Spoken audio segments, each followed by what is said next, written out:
महारानी ने महाराज से कहा कि हम कुएं में पानी भरने के लिए गए थे, तो नगर के व्यापारियों की स्त्रियां कहती हैं कि आप महारानी होकर पानी भरती हैं। तो चक्रवेण महाराज ने कहा इसमें बुरी बात क्या है, आपका घर, आपका कुआं, आपका संसार, आप उसमें काम नहीं करेंगी तो कौन करेगा।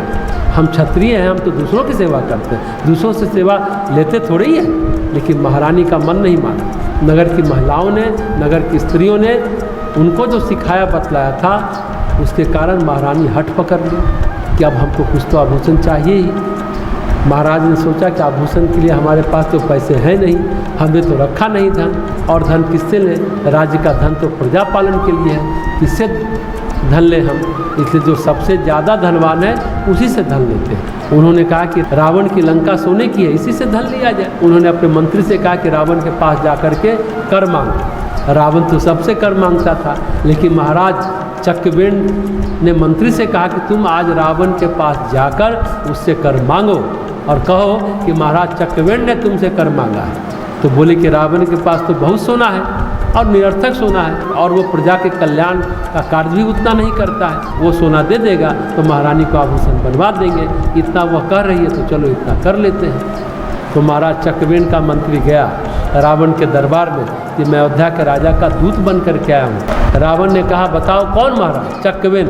रावण ने कहा उसको महाराज कहते हो, वो तो भिखारी है, खेती करता है, उसको क्यों महाराज कहते हो? मंत्री बोला कि लेकिन उन महाराज ने आपसे टैक्स मांगा है। रावण हंसा, हमसे टैक्स?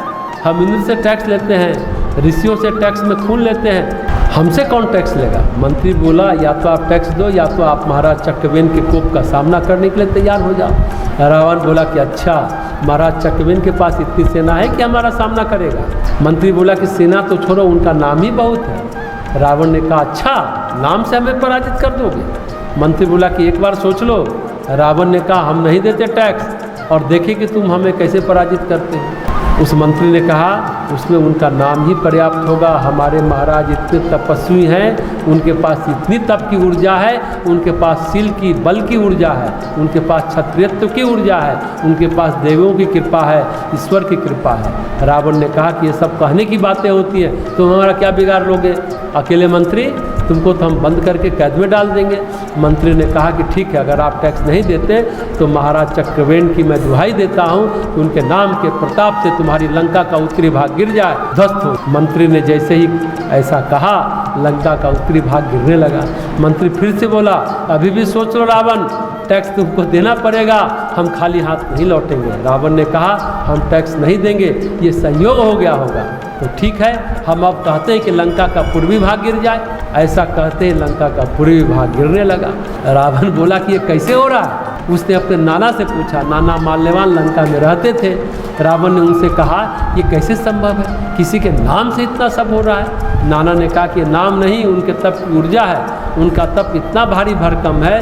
तभी रावण के पिता पुलस ऋषि आ गए, वहाँ पर उन्होंने रावण को समझाया कि मूर्खता मत कर रावण, महाराज चक्रवेण है, इनका तप बहुत प्रचंड है।